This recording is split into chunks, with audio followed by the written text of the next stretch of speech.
All right, guys, so what you're about to see is maybe a little bit disjointed, but it basically takes place over the course of around about 4 or 5 days. The initial clip that you're going to see now was during level 4 lockdown, so gyms were closed. I just recovered from having COVID myself, and my very good friend Nestor invited me to train at his private facility in Morningside. So I still managed to get my training in even when gyms are closed. They are obviously reopened now, so I'm back at Move between Sunny Hill and Melrose Arch. And then something obviously with a little bit more freedom in my diet, experimenting with some different stuff. SkinnyFoodCo were nice enough to send me some products, so I'm trying some of those out, and I will be reviewing some of those products on a regular basis, and then trying to mimic or emulate those products from kind of raw form, from just my own recipe, to see which one is better. So I hope you like this video. Like I said, it may be slightly disjointed, but I think it's pretty cool. SkinnyFoodCo is a great new company on the market, well, new in South Africa. And yeah, I'd love to support them. I really like their products. So let me know what you think in the comments below. Please like and subscribe to the channel. It really helps a lot. The last couple of videos have done really nicely in terms of new subscribers. So let's hope that trend continues. See you guys later.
So what you can see here is my current haul from SkinnyFoodCo. They were nice enough to send me some products. I've obviously used some of them already. In fact, you're going to see in the next clip me making and reviewing their chocolate chip muffins.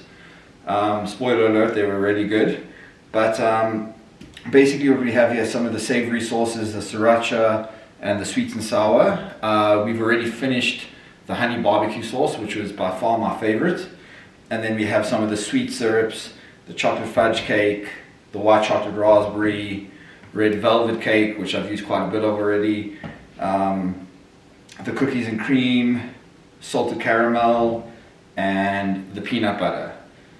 And then the two things that actually have turned out to be one of my favorites are the coffee syrups. We have the salted caramel chocolate fudge and the cinnamon swirl, which are really, really good in coffee. And with these, they're 0 calorie, and you don't actually have to use any sweetener in your coffee if you use these as well. So what I'm going to be doing with these is kind of reviewing one or two of them each video. And then obviously with the baked goods, here we have the banana bread and here we have the chocolate brownies. What I'm going to do is make some of these in various videos, and then in a follow-up video I'm going to make my own version from scratch with just raw ingredients and see how they match up against each other. So in the next clip you're going to be seeing me making the chocolate muffins. I don't have them here because I've obviously already made them. So that's how we're going to start it out, and we'll take it from there. Alright guys, so as you saw in the previous clip, we've got some great new products from SkinnyFoodCo. So what I'm going to try and do is at least once every couple of weeks I'm going to do a review on one of these products. Today what I thought would be really cool would be to try out this muffin mix. Check it over here. This is a double chocolate chip flavor muffin with sweeteners. Packaging, they say 41 grams per muffin at 97 calories, 4.6 grams of fat, 10 grams of carbs, and 3.8 grams of protein. So I'm going to modify this just a little bit. The oven is currently just preheating. So basically how they tell you to make this is to add in 2 large eggs, 25 mils of oil, and 85 mils of water. So I think what I'm going to do is add in 2 large egg whites and 100 mils of water just to cut out the fat. So that should basically cut it down to virtually 0 fat per muffin. Yeah, while this oven is preheating, I'm just going to add this to the bowl. That smells good. Can you smell it? Yeah, so it actually just kind of looks like chocolate protein powder. Another cool thing that you could do is actually just add in some protein powder to this if you wanted to make it a higher protein mix. What I actually think I'm going to do, I've just changed my mind a little bit. Instead of the water, I'm going to add in almond milk.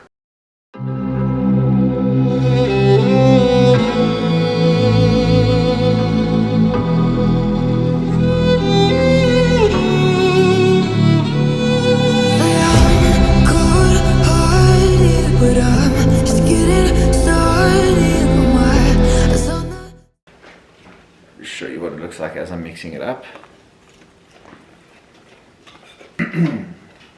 What I have tried of SkinnyFoodCo so far, I'm a big fan of.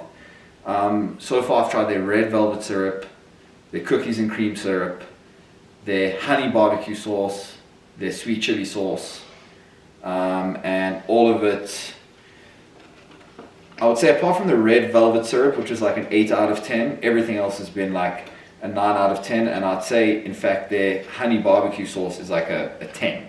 It's like an easy 10 out of 10, 100%. So there we go, that's mixed up. This oven takes a while to preheat, so I'm probably going to have to come back in a bit. By the way, this is the best almond milk on the market. Butternut. They do like almond milk, macadamia milk, cashew milk. This is the one. This is the best one. Alright, so now that we've got that mixed up, little muffin tray. On this package it says that it makes 10 muffins. So this has got 3, 6, 9, 12. These are quite small. These are almost more like a cupcake. It's on the target. No, no.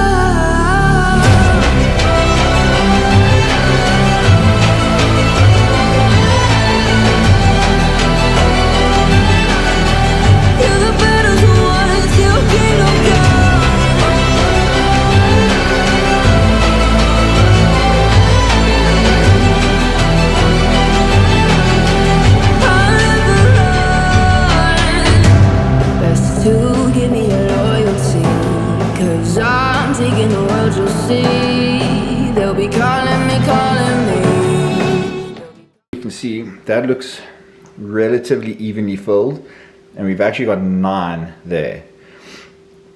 So they're probably going to be a little bit the actual recommended serving size is, but like I said, I'm actually just going to weigh them out to check what the exact macros will be per muffin or per serving size. And then what I'm going to do now is I'm just going to put the raw nutrition data of the powder into MyFitnessPal, and then add in the 2 egg whites, as well as the 100 ml of almond milk, and then calculate what the macros for that will be, because obviously it will be different than what's on the packaging, because I swapped out the egg whites for the whole eggs, and I swapped out the almond milk for the water. So we'll just see what the new macros are, and I'll put those on the screen right now. Alright guys, so these bad boys are pretty much ready to go into the oven now. Yeah, that's preheated. There we go, they're in. According to the instructions, these only need to go in for about 10 minutes. So we should have them ready pretty soon, and we'll have a review coming at you soon as well. Guys, if you don't know, LiftFit is currently running a 20% off deal. I don't know if it's still going to be running when this video goes up. However, what I always forget to say in these videos is that I do have a discount code. You always see me wearing LiftFit gear. This is one of their new t-shirts. It's just come out right now. Obviously this is supposed to be designed for training. I just generally wear these casually around the house. I'm one of those guys that when I'm not working, I'm just always wearing training stuff. As you can see, they're perfect for cooking muffins in. But yes, there is a discount code, MAT10, at checkout, gets you 10% off. I think the special they're running at the moment is 20% off, so that can save you a little bit more. But if that deal is over by the time this video is up, MAT10 gets you 10% off for all your LiftFit gear. Alright guys, so we are almost done. It's like a minute to go. I'm going to be honest, I did take a little sneak peek. I know you're not supposed to open the oven when it's still cooking, but I did it anyway. There we go, it is ready. You guys are gonna get the peek just as I do. So here we go, oven open, and boom, there we go. Let's not burn our hands. There we go, look at those bad boys. Not looking too bad at all. Those look very chocolatey indeed. I like it. Anyway, the proof will quite literally be in the pudding. So yeah, I'll let these cool down for a bit and weigh out 120 grams and let you guys know how it is. Alright guys, so I'm just going to weigh these out now to see exactly how much I'm having. I'll rework my macros a little bit, and I'm planning now to have 150 grams of these muffins. Right now we're sitting at 63 with that amount there. So that is 96, 130, and 145. So I think we'll call it there. That looks pretty good, but that's a fair amount, and that's kind of exactly what you're going for, is obviously to have quite a high volume of food but relatively low calorie, so it feels like you're having more. It's a little bit more satiating. Taste test time. Now I'm going to be honest, they feel a little bit dry, but that's probably because I didn't use any of the oil, so that's my fault. Oh, it's actually not dry at all. Those are really good. You can definitely tell the difference of consistency in the sense that it's not as dense. It's quite light. It's quite airy than a regular muffin, but the flavor is on point. If a mug and bean giant muffin is like a 10 out of 10, this would probably be like a 7. But for the amount of calories that you're getting out of this, and the fact that it's so low fat, so low carb, and basically zero sugar, taking that into context for like a diet muffin, this would definitely be a 9 out of 10.